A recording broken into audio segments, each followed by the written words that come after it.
Nič novega ne bom povedal, če za začetek rečem, da je javnofinančno stanje v Sloveniji resno. Smo pred izrednimi volitvami, hkrati pred zaključkom leta. Za naslednje leto Slovenija nima resnega proračunskega načrta oziroma dokumenta. Vse, kar je bilo sprejeto za naslednje leto, temelji na zastarelih podatkih, stanje pa se je medtem poslabšalo. Vlada je sicer že sredi leta, se pravi pred parlamentarnimi počitnicami, na nek način priznavala takšno realnost in obljubljala tako imenovani interventni zakon, vendar ga ni predlagala vse do časa, ko so bile predčasne volitve pravzaprav že pred vrati razpisane in ko je vladajoča politika izgubila tudi tisto nujno kredibilnost za to, da bi tak zakon uskladila s socialnimi partnerji. 1. januarja naslednjega leta se zaradi sprejete in veljavne zakonodaje nekateri proračunski izdatki bistveno povečajo. Ne gre samo za plače v javnem sektorju, gre tudi za zakonske spremembe na področju socialnih transferov. Luknja, ki se obeta, je po nekaterih podatkih med 400 in 500 milijoni, ne samo 300. Tukaj pri številki 300 niso všteti socialni transferi oziroma tovrstna povečanja. In nova vlada, ki se bo v najboljšem primeru oblikovala tam nekje sredi ali po koncu prvega kvartala naslednjega leta, bo podedovala stanje, ki bo lahko še bistveno bolj dramatično, kot je danes. Zaradi tega so potrebne nekatere rešitve, rešitve pa morajo biti realne, se pravi, rešitve ne smejo prinesti neke nadaljne blokade in rešitve, ki se predlagajo ali sprejemajo v tem času, ne smejo poslabšati možnosti za to, da se, če ne v prvem, pa vsaj v drugem koraku tukaj doseže nek dogovor s socialnimi partnerji in da se s 1. januarjem zamrznejo nekateri proračunski izdatki. Mi predlagamo rešitve v več korakih.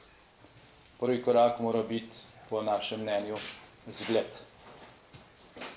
Zaradi tega smo tudi razdelili zakon, ki je bil danes vložen v parlamentarno proceduro.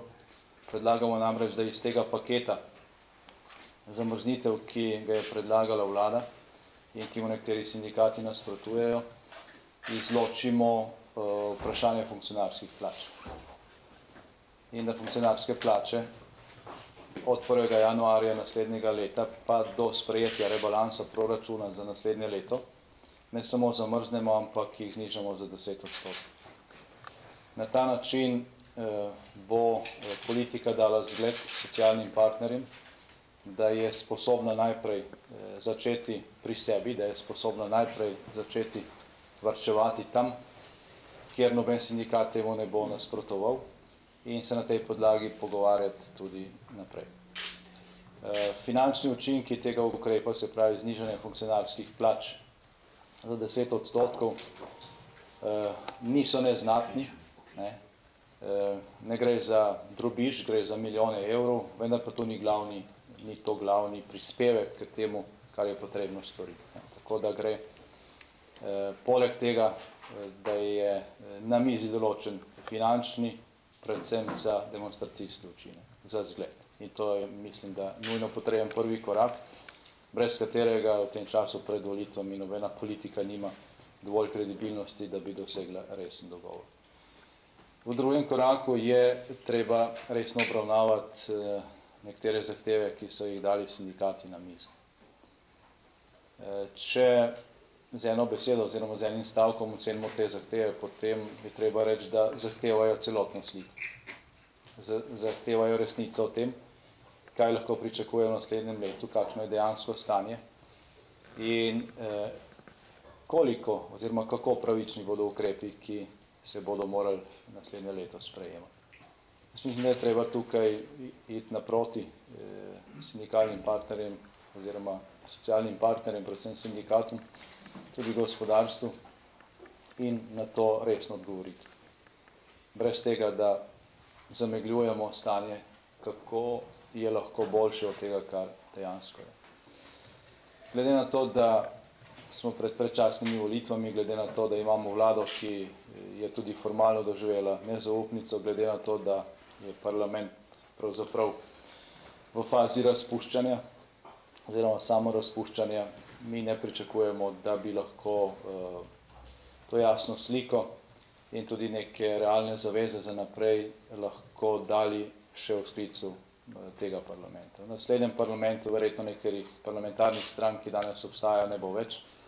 Bodo nekatere nove, ki zdaj niso vključene v morebitni socialno-politični dialog med staro strukturo parlamenta in sindikati in zaradi tega jaz tukaj ne vidim veliko možnosti, da bi celovite rešitve lahko uskladili do predčasnih volitev. Tudi zaradi kampanje, pa zaradi tega, ker je zdaj ozračje kot vedno malo pregreto in ker lahko vsak to izkorišča, in če bi se nek zakon sprejel, ki mu nasprotuje tudi zelo majhna skupina ljudi, je ne z referendumom, ampak samo proceduro, ne zahtevo, da se določi rok za zbiranje podpisov za referendum, brez tega, da bi kdo resno računal, da ta tudi bo. Stvar lahko zavleče tako, da roki padejo po 1. januarju leta 2012. Je pa ta čas, ki je čas večje občutljivosti ljudi za prihodnost, za to, kar nas čaka, za rešitve, ki se ponujajo, pametno izkoristiti za razčiščevanje teh vprašanj, za to, da se položi celovita slika na mizo in da se tudi sindikate povpraša, kakšne so pa vaše rešitve. Slovenska demokratska stranka bo organizirala naslednji teden takšno okroglo mizo, kamor so povabljeni vsi reprezentativni sindikati in tudi vse stranke, ne samo sedanje parlamentarne stranke, ampak vse stranke, ki se potegujejo za naklonjenost volivcev na teh predčasnih volitvah. Namen tega dialoga, tega odprtega foruma, ki bo v Mariboru, je, da najprej poslušamo sindikate, da najprej poslušamo tiste, ki imajo običajno drugo besedo. Vlada vedno nekaj predlaga in potem sindikati temu nasprotujejo in šele kasneje predstavijo kakšno svoje stališče.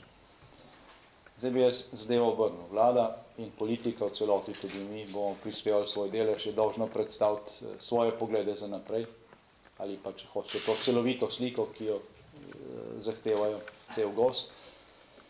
Sindikati bo, mislim, da so dolžni povedati, kje vzeti, če zahtevajo, da se nekam da. Nekateri predlogi so javne obtoke, jaz mislim, da je čist konkreten dialog možen. In če bomo naredili vsaj pol koraka do volitev, bomo prihranili veliko časa. V tretjem koraku pa mislim, da mora tista politika, ki bo dobila zaupanje ljudi na teh predčasnih volitvah 4. decembra, takoj po teh volitvah poskrbeti prvič za to, da se državni zbor čim prej konstituira in da se potem ne čaka 2 meseca na novo vlado, ampak da se takoj v zvezi s temi interventnimi ukrepi gre v dialog s socialnimi partnerji in da se doseže dogovor. Naš predlog je, da se skuša doseči dogovor ne o zamrznjenju vseh proračunskih izdatkov za 1 leto, ampak za čas, dokler nova vlada ne bo pripravila in nov parlament sprejel rebalansa proračuna za naslednje leto. To je vsekakor najmanj 3 mesece, zelo realno nekaj več, maksimalno recimo 4-5 mesecev, mislim, da je to v nobenem primeru ne bo potrebno pol leta, razen če bi bil rezultat tak, da se bo že sestavljanje nove vlade zakompliciralo preko vsakih razumnih meja. Mislim, da je potrebno socialne partnerje tudi pripraviti na to, da naslednje leto kakšnih povečevanj proračunskih izdatkov ne bo možno uveljaviti, da tega denarja enostavno ne bo, da bo potrebno zelo postrgati po vseh rezervah za to, da bomo vsaj pač del standarda ohranili na obstoječi ravni.